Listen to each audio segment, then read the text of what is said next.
Bom dia, pessoal. A nossa aula de hoje vai falar sobre relação de pertinência. E o que seria relação de pertinência? Essa relação de pertinência nada mais é do que a comparação de elementos de um conjunto com o próprio conjunto. Vocês vão entender melhor quando a gente for explicando aqui no decorrer das aulas. Lembra que nós estudamos esses dois conjuntos dos números?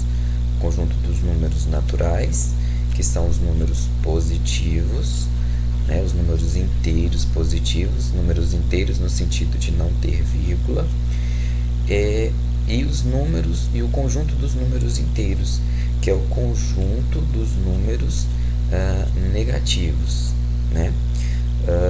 esse conjunto dos números inteiros, vocês podem ver aqui, que eles abarcam tanto os números negativos quanto os números positivos, tá bom? O nosso círculo, a nossa circunferência aqui, dos números inteiros, ela tá maior do que a nossa circunferência dos números naturais. O que significa que esse conjunto é mais extenso, tem uma maior quantidade de números que esse conjunto. Claro, por quê? Porque o conjunto dos números inteiros engloba tanto o conjunto dos números naturais, que são os números positivos inteiros, como o conjunto dos números negativos inteiros, tá bom? E o que são esses elementos? Esses elementos, como vocês já sabem, são exatamente os números. Cada número do conjunto é considerado um elemento. E esse elemento, toda vez que eu for representar ele fora do meu conjunto, eu vou representá-lo sem as chaves. Professor, não entendi. Por exemplo, se eu quiser representar os elementos do conjunto dos números naturais, eu vou representá-los assim, sem chave, tá?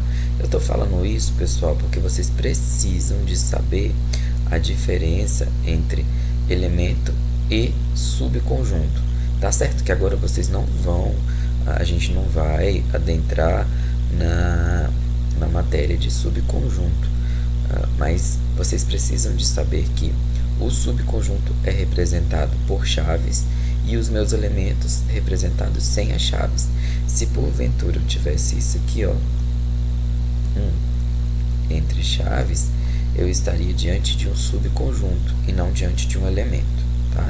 Isso vai fazer diferença lá na frente quando a gente for falar de relação de inclusão, tá? Agora nós estamos falando de relação de pertinência, então vamos falar só de elementos, certo? Os elementos dos meus números naturais são esses aqui, certo? Sem chaves, os números positivos e inteiros. E os meus elementos do conjunto dos números inteiros são os meus números negativos, que vêm desde lá do infinito e passa para o meu lado dos números positivos e inteiros, correto? Então, essa aqui é a representação dos meus elementos, sem as chaves. Mais uma observaçãozinha. Antes da gente falar de pertence e não pertence, se porventura eu representar o meu conjunto dos números naturais ou o meu conjunto dos números inteiros, por exemplo, com um asterisco, isso significa o quê? Que eu estou excluindo o zero. Eu excluo o zero quando eu coloco esse asterisco na representação do meu conjunto. Então, se eu tivesse colocado aqui um conjunto dos números naturais com asterisco, eu não poderia escrever o meu zero. Se eu tivesse colocado os números inteiros aqui, o conjunto dos números inteiros com asterisco, eu não poderia ter escrito o meu zero, tá bom? O asterisco significa a ausência do zero, a exclusão do zero. Então, para relacionar elemento com conjunto, eu vou utilizar o meu símbolo de pertence e não pertence. Esse Ezinho aqui, meio curvo, tá? Meio elíptico. Ele não é o Ezinho quadradinho, como a gente costuma escrever, tá? Pertence, o Ezinho, e o não pertence, o E com uma barra, com um corte, tá? Para dizer que não pertence. É fácil de você lembrar, ó. Toda vez que você estiver comparando elemento com conjunto, elemento começa com a letra E, você vai utilizar o símbolo de pertence, que também é a letra E, pertence e não pertence. Professor, como é que eu faço isso? Vamos lá, eu vou dar um exemplo aqui para vocês. Eu tenho esses números aqui. Eu tenho um elemento, o número 1 é elemento porque está fora das chaves, tá? E tenho o meu conjunto dos números naturais. Vou comparar esse elemento com esse conjunto. O meu 1, ele é inteiro positivo? É inteiro no sentido de não ter vírgula. Ele é inteiro e é positivo. Se ele é inteiro e é positivo, ele faz parte do conjunto dos números naturais. Se ele faz parte do conjunto dos números naturais, eu digo que ele pertence ao conjunto dos números naturais. Pertence porque ele é um elemento. O meu número menos 1. Menos 1, ele é um elemento? É, está fora do parênteses. Ele é um número inteiro? É um número inteiro porque ele não tem vírgula, tá, na sua composição. E é um número negativo.